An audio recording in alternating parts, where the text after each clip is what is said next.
Welcome back to Plead Your Case, WCTV's only sports debate show. My name is Joe Veneziale. I'm going to be your host for today's episode. We have a plethora of topics that we will debate today. Our first topic will be the WNBA, the WNBA Finals wrapping up this past Sunday. We're going to give our opinions and takes on that one, and we're going to have a lot of GOAT talk. Our first GOAT segment will be on who is the GOAT, truly, of the NBA, and the second segment is our NFL GOAT for our wide receiver. Don't go anywhere. You're watching Plead Your Case.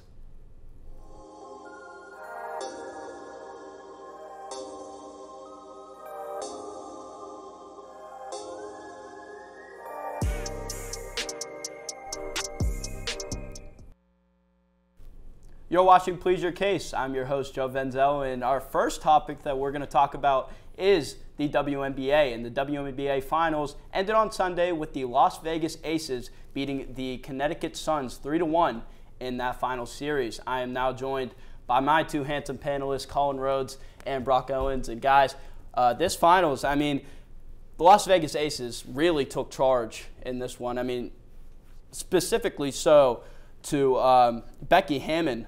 Little fun nugget here is the first person in WNBA history in her first season with the team to win an NBA title. And, you know, Brock, I'm going to throw it to you first. What did you see from the Las Vegas Aces, especially from their MVP?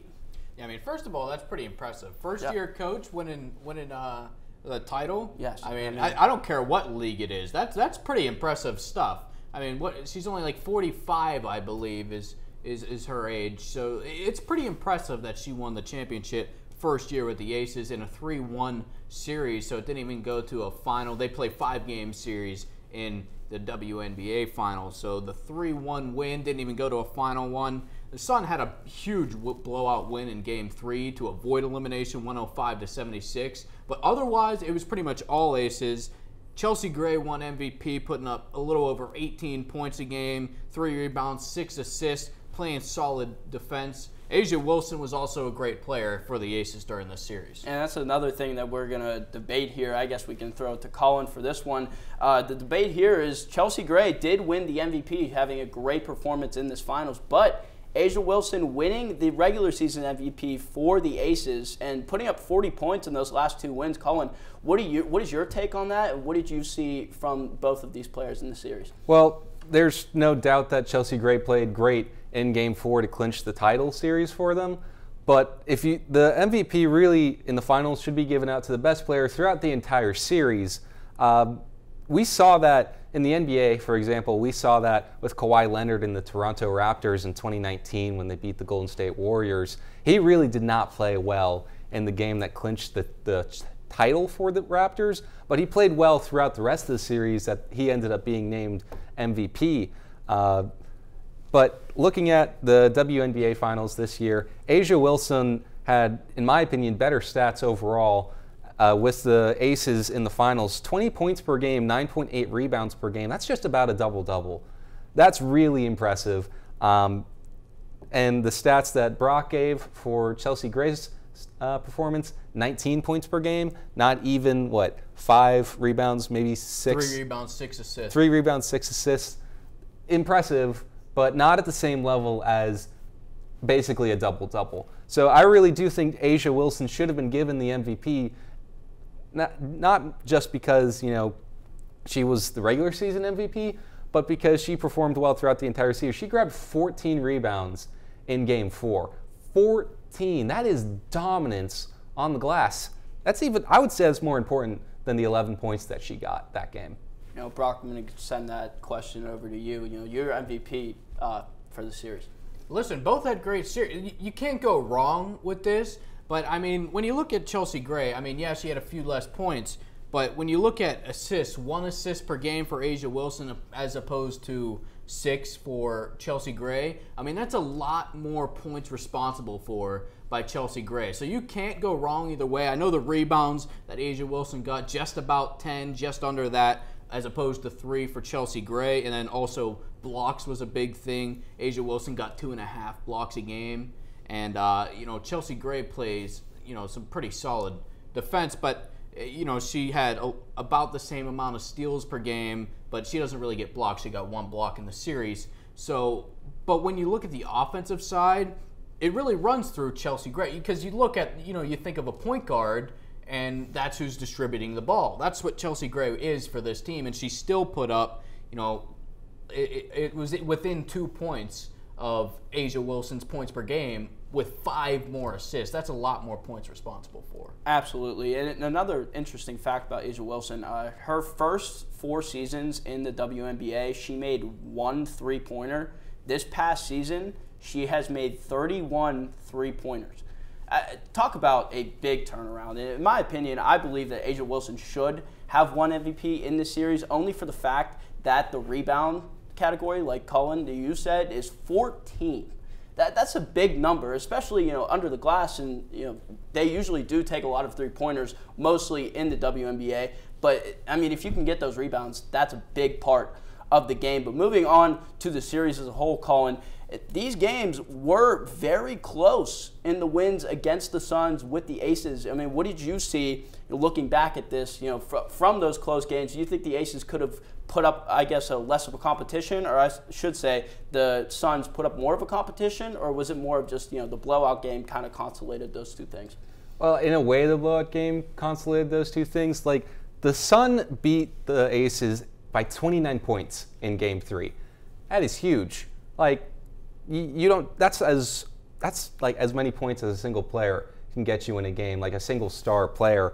And the Sun, except for like Game 2, I think, kept it relatively close, under double-digit point difference in those games. Really, the Sun had their chances to win, but it was just the Aces performed better down the stretch. They performed better when they needed to. So, yes, I think the Aces deserved the win, but the Sun made it, in my opinion, a good series. Absolutely, and that series wrapped up on Sunday, like I said, 3-1. The Las Vegas Aces take down the Connecticut Suns. But don't go anywhere. We have a lot of GOAT talk coming up right here on Plead Your Case.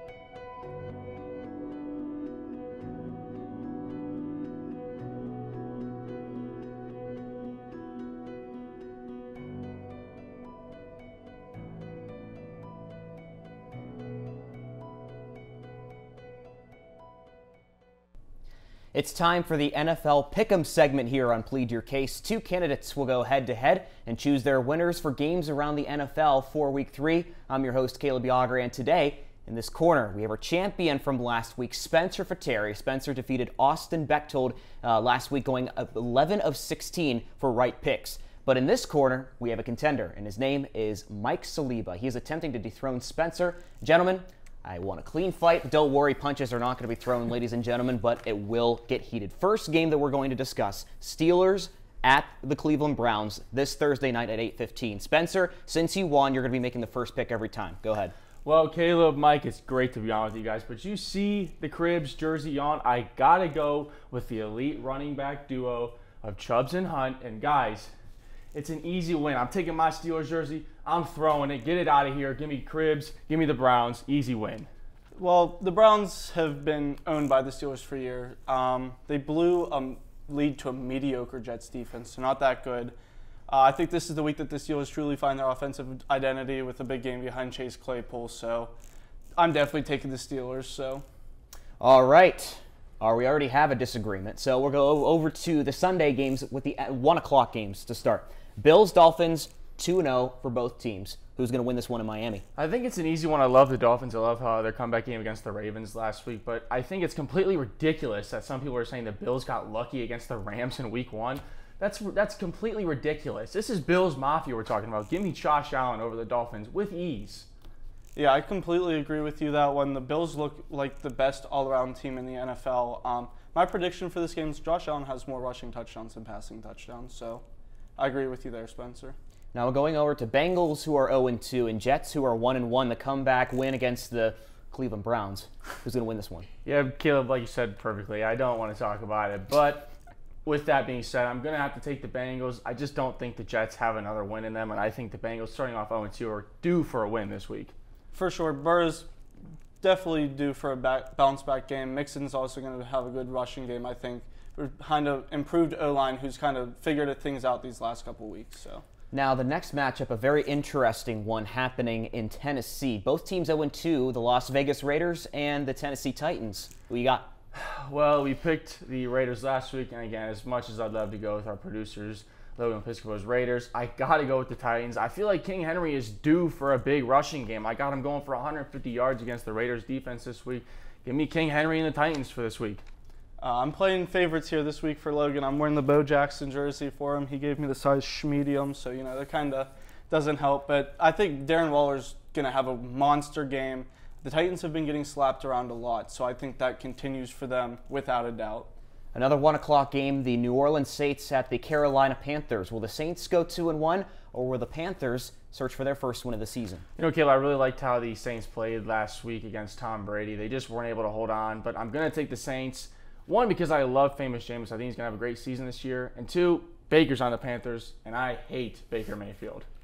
I got to go opposite of you this one. You said that you really like Famous Jameis in this one. I think he gets benched in the second half. I think Taysom Hill comes in, leads the Saints to a valiant effort, but I think this is the week that Baker finally does it and shows that he could be a franchise quarterback. Next one, a battle at Gillette Stadium, the Baltimore Ravens and the New England Patriots. Man, as well as Lamar played, and although they choked that lead, I just can't see the Ravens losing to the Pats. I think this is an easy win for Lamar and the Ravens. I completely agree. My prediction for this one's that at least 5 different Ravens score this week. Lions and Vikings. We had a big debate. We both picked the Vikings from Monday Night Football back tonight, but I'm taking the Lions. I like Armand St. Brown. I like DeAndre Swift. I think the Lions have a very, very good shot at beating the Vikings this week. And I don't think it's just the receivers for the Lions that are going to go off. I think the tandem of Williams and Swift are really going to combine. Probably at least 3 touchdowns in total from the rush game itself, but I think Kirk forgets how to play football again this week. Eagles at Commanders. People really liking this Eagles team. What do you think? I love Carson Wentz, Caleb, but like you said, I am a huge fan of Jalen Hurts. He's on almost all of my fantasy teams. I'm really high on him this week. He played a great game on Monday Night Football. Give me the Eagles, and I think it's an easy game. The Eagles are going to blow out the Commanders. Yeah, I have one thing to say. Go Birds. Go Birds. He said it, folks. Chiefs and Colts. Oh, this is an easy one, Caleb. The Colts 0-2 start. They look like one of the worst teams in the league, which is something no one really expected. I'm going to take Chiefs. Patty Mahomes is hot. He's got Travis Kelce. Give me that elite duo. Once again, I'm going to have to agree with you on that one. Colts are kind of looking like frauds. I think Matt Ryan might start contemplating retirement here. My prediction for the game, Sky Moore gets his first receiving touchdown this week. So. Next one, a battle of the AFC and the NFC, Texans and Bears. Someone said this to me earlier. This is one of the worst games of the week on this slate, and I completely agree. It's good. It could go either way. I'm going to take Justin Fields and the Bears, but I think both teams are very low tier in the NFL right now. I agree with you on that one. I think that this is going to be the game of the week that goes to overtime. I think this is where David Montgomery shows that he's a pretty solid running back all around, punches it in for the win. So. Trevor Lawrence and the Jaguars against Justin Herbert and the Chargers. I have the Chargers winning, Caleb, but I think it's going to be a close game if Justin Herbert doesn't play. And because the Jags played real well against the Colts, they won 24-0. But I still think the Chargers have that edge, and especially if Justin Herbert plays, it's going to be an easy win. Yeah, I agree with you once again. That Chargers defense looks insane. I think that they're going to get to Trevor Lawrence at least 7 times, and that's at the least. And by the way, that game starts at 4:05 p.m. Now 4:25 p.m. Rams and Cardinals. Well, after the Raiders choked last week to the Cardinals, I really wanted to pick Kyler Murray and the Cardinals, but going against the Super Bowl champs from last year, Stafford and Kupp, I really can't go against that duo, so I'm going to have to go with the Rams this week. I can't bet against the Cardinals on this one. They're coming off of I guess you could say a lucky win, but I'm not going to throw that out there. I think Cam Akers falls off the face of the earth again, just like he did in Week 1. So I think I'm taking the Cardinals. Rematch of the NFC Championship a couple of years ago, Packers and Buccaneers. The 2 top QBs, maybe of all time. I'm going to take Aaron Rodgers, though. I love Brady. I said last week you can't bet against him, but the Packers looked really well this past week. So with that being said, I'm going to go with Go Pack Go. No Mike Evans, no problem. I think the Buccaneers handle this one fairly easily. I think that Scotty Miller is going to have a pretty good game stepping up in that role. So Buccaneers by at least 15. The Atlanta Falcons 0-2 at the Seahawks, who are 1-1. Well, the Falcons are 0-2. They have played really good football. Last week they almost beat the Rams, and that game was a really close game. So with that being said, give me Marcus Mariota over the Seattle Seahawks. Can't agree with you on that one. I think Geno Smith returns to Week 1 form. Mariota's had a lot of ball security problems for sure. I think he's going to fumble more than he will have touchdowns this week. Give me the Seahawks. Sunday night game, 8:20 p.m., 49ers and Broncos. You know, I really want to take the 49ers. I have Debo on 2 or 3 of my fantasy teams, but it just feels like the 49ers have forgotten about Debo Samuel. He just doesn't get touches, and that makes me so mad as a fantasy owner. With that being said, I'm going with Broncos country. Let's ride yet again. Spencer, Broncos country, let's ride. No, they're going to change it to Broncos country, let's cry. Because the fact of the matter is, Russ is not cooking at all this year. It's kind of a poor performance in general from a Broncos team that's regarded to be one of the better teams in the league that will be making the playoffs. And the most handsome QB in the league's returning. So you can't bet against the 49ers in this one. I'm taking them.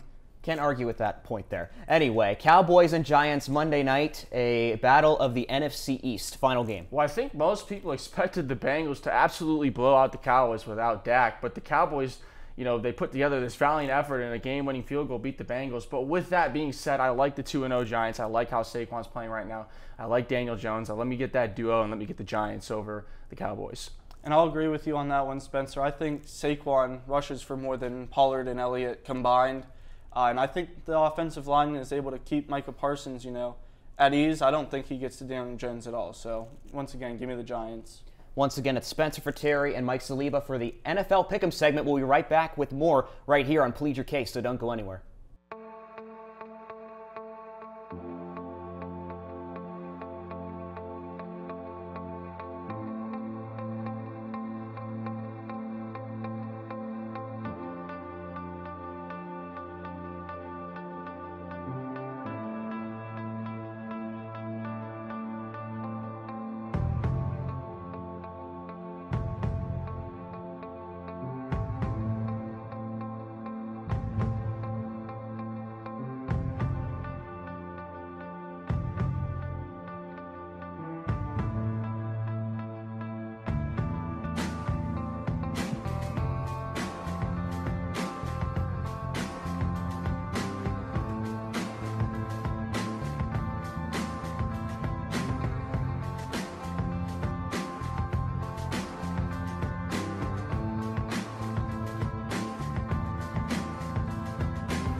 You're watching Plead Your Case, and for our second segment, we have GOAT Talk, but for the NBA. And I open up to my 2 panelists, Colin Rhodes and Brock Owens, once again. And Colin, we're going to start with you. Simple question. Who is the true GOAT of the NBA? Well, I know a lot of people will go to guys like LeBron James, Michael Jordan. Some might even throw Kobe Bryant in there. A lot of guys who played recently when they would argue that the game is at its best. But I want to go all the way back to one of the first ever, Bill Russell. You're talking about a guy who won the most championships out of any player in NBA history. And sure, he did it at a time when the game wasn't as refined, but he was important at establishing the NBA as a Big Four league. Without Bill Russell, I don't even know if we'd have these talks about LeBron James versus Michael Jordan being the GOAT. And Bill Russell did something different than a lot of these other guys who are in this GOAT debate. He was a coach player in the latter half of his career. He coached the Celtics to more championships while he was still playing with them. And of course, he won, 11 championship rings? Who else has that many? And you also need to consider just when he passed away, the entire NBA retired his number. Every single team retired that number 6. That shows a large amount of reverence that they have for Bill Russell, and I think that's why he is my pick for the GOAT. Listen, I love Bill Russell. Bill Russell's a great player, probably top 10 of all time. I'm not even going to say probably. I'll say Bill Russell's a top 10 player of all time. He was a great human outside of basketball. He was a tremendous rebounder, He was great at blocking, even though they didn't really keep score of that stat when he played, really. But I don't really think that he's the GOAT. I know he won a lot of rings. He also played with another MVP in Bob Cousy. He also played with another top 50 player of all time in John Havlicek. And that was a time when the NBA didn't have free agency or anything, so teams didn't go to other teams. There was no such thing as a super team, and yet the Celtics somehow had a super team with 3 top 50 players of all time. And it was just, you couldn't beat it. And the fact that they didn't win it every year is actually a little bit insane. But like I said, I love Bill Russell. But to me, it comes all the way down just to LeBron versus Jordan. Because they're the 2 best players of all time. And for me, I got to go LeBron's slight edge. I know Jordan is probably a slightly better scorer.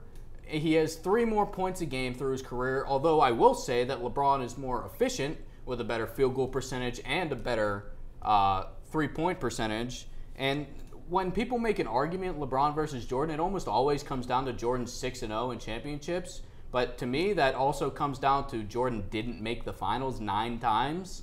And so even if you take out his 2 years with the Wizards, he was 6 for 13, which is under 50% going to the finals. LeBron has made 10 finals in 19 years, which is over 50%, obviously. So when it comes down to winning, I think it's actually kind of a little bit of a poor excuse is if all you can come up with is 6-0, because I mean LeBron's been to the finals a ton of times, and twice he had his final lineups. He has 2 of the worst final lineups of all time. So he's 4-6 all time in the finals.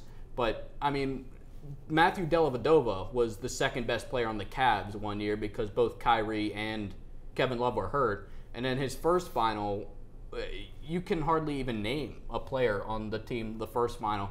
He was still a young player. He beat a legendary Pistons team to even go to the finals. They were one of the worst teams of all time. If you take LeBron off that team, they have the first pick, just like they did every year before LeBron was there and every year after LeBron was there. But they somehow made it to the finals, and that's GOAT material to me. I apologize, Colin, but I am going to have to agree with Brock. When Bill Russell gets 11 championships after playing guys that came off their 9-to-5 at their office job, maybe he does deserve that GOAT status, but that is no disrespect to Bill Russell and the things that he did on and off the court. Nonetheless, I'm just trying to reiterate my statement that LeBron James is the best physical athlete specimen that has ever touched a basketball court. Only the fact that he is 6'9", 250 pounds, and flies across the court like a 467 fighter jet does in the battlefield. And I mean, let's just read some of these stats, guys. 4-time NBA champion, 4 times Finals MVP, 4-time Most Valuable Player, 18-time NBA All-Star, 3-time NBA All-Star Game MVP, 13-time All-NBA First Team, and 3-time All-NBA Second Team. I mean, with those accolades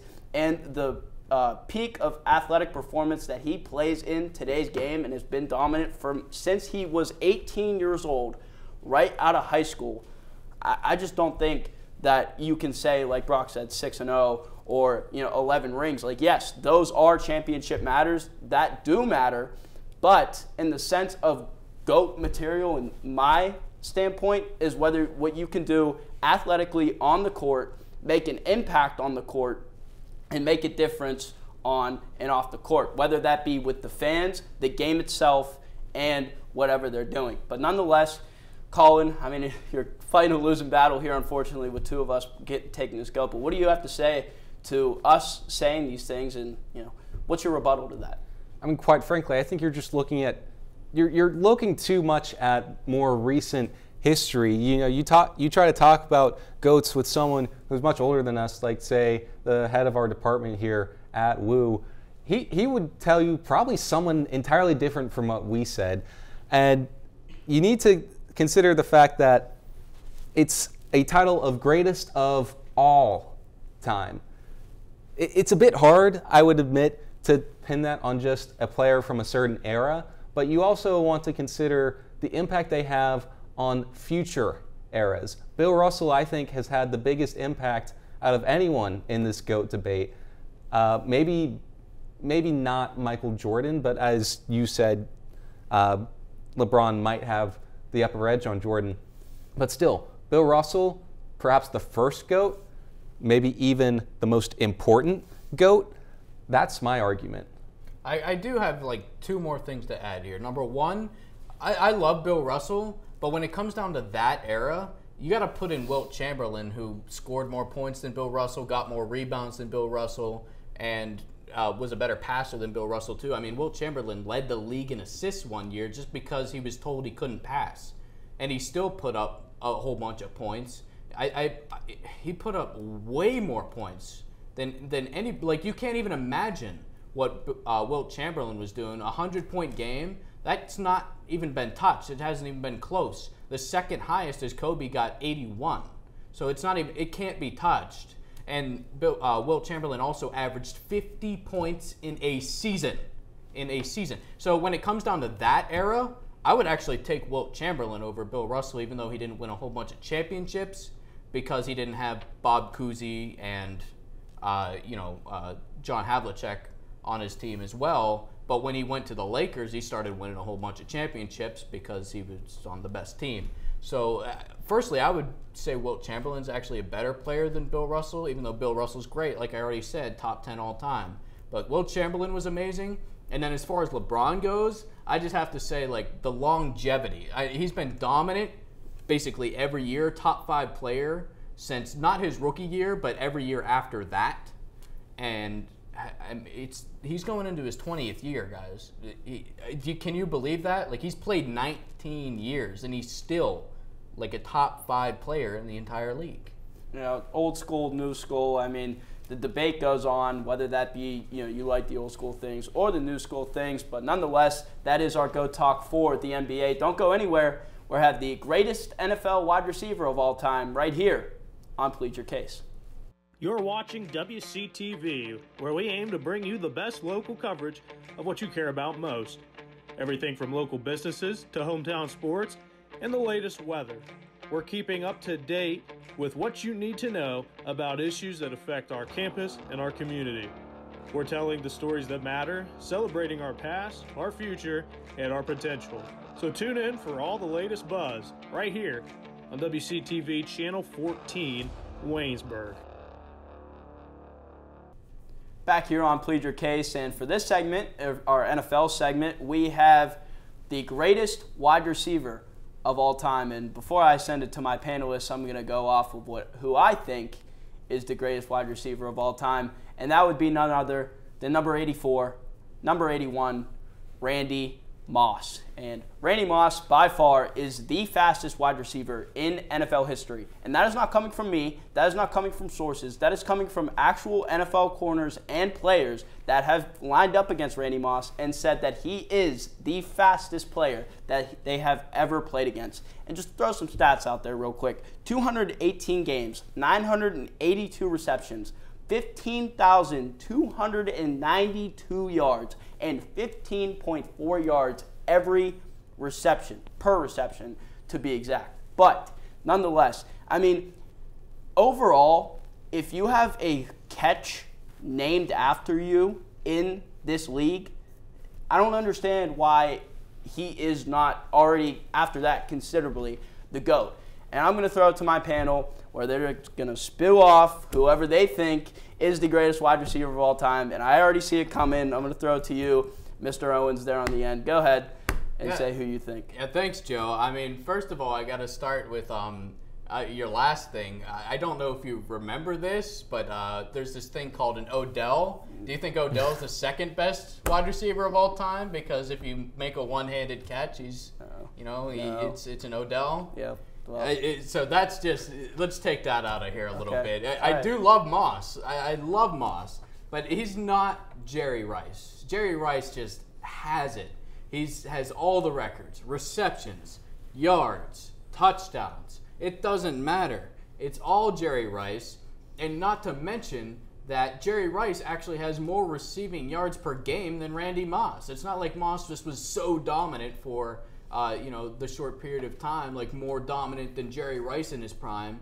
It's not the case. Jerry Rice had 75 yards per game, while Randy Moss had about 70 yards per game. Randy Moss is a tremendous player. I'd honestly probably put him second all-time. Awesome player. Second in touchdowns all-time is Randy Moss with 156, but that doesn't touch the 197 that Jerry Rice had. You know, Randy Moss had a great 15,000 receiving yards, which is fourth all-time. Jerry Rice, 22,895. I mean, these are just, no one's come close to what Jerry Rice had. It's not that he has all the records. It's that he has all the records and no one's ever come close to them.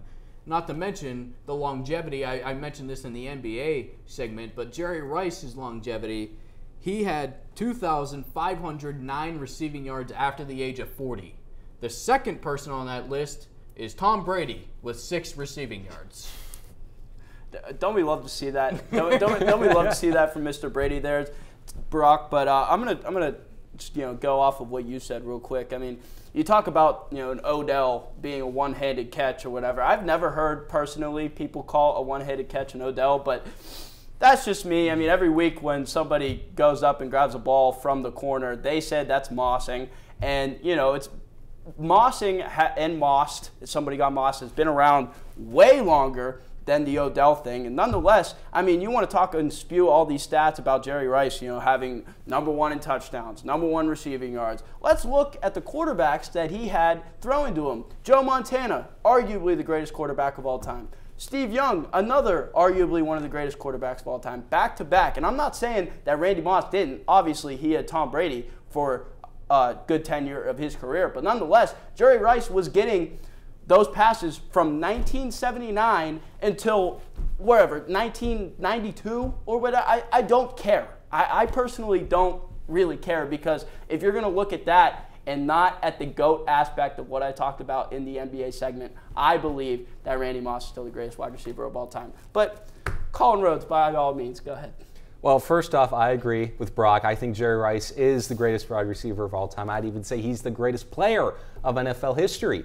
And also, if you're going into a debate, make sure you know the year that player played in. It's just what you said, 1997 to 1992. He played 20 seasons, 1985 to 2004. 20 seasons is insane for a wide receiver. Sure, we talk about quarterbacks having long careers. You look at Tom Brady, the length of his career, it's amazing too, but he doesn't have the athleticism that Jerry Rice had in his career, especially late in his career. Jerry Rice had 2 seasons with over 1,000 yards at the age of 39 and 40.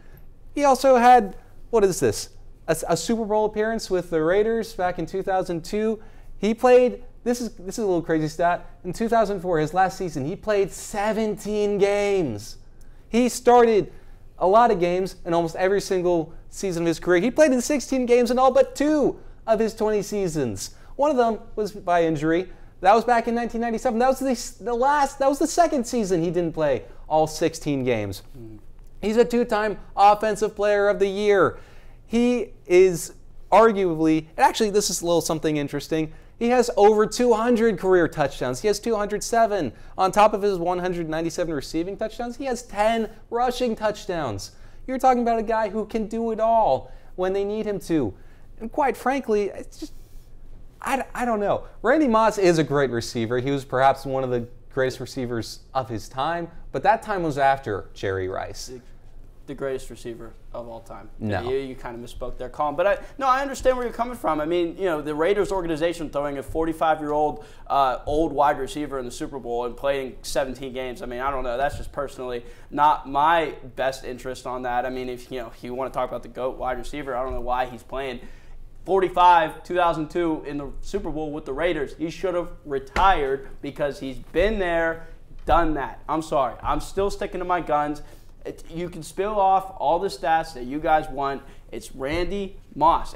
I'm not saying that from the stat standpoint or the accolade standpoint. I'm saying from the fact that NFL cornerbacks and defensive specialists themselves had come out and said that Randy Moss was the worst wide receiver to game plan against because they would torch him every game.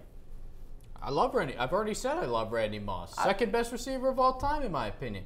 But you were talking about the quarterbacks that Jerry Rice had. Joe Montana, Steve Young, great quarterbacks, obviously. Tom Brady is a little-known guy that threw the ball to Randy Moss. Let's not forget how good Dante Culpepper was back in the day. And also, let's remember that Randy Moss played in offenses that passed the ball a lot, both with the Vikings and with the Patriots.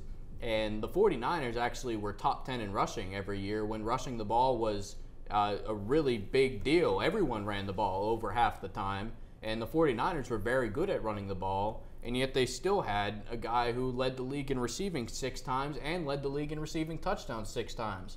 And Randy Moss, even with how great he was, he never led the league in receiving yards, not once. Well, gentlemen, when Jerry Rice gets a catch named after him, then you can come talk to me. But that'll be all for all of our segments here on Plead Your Case. Make sure you check back every week for the only sports debate show right here on WCTV.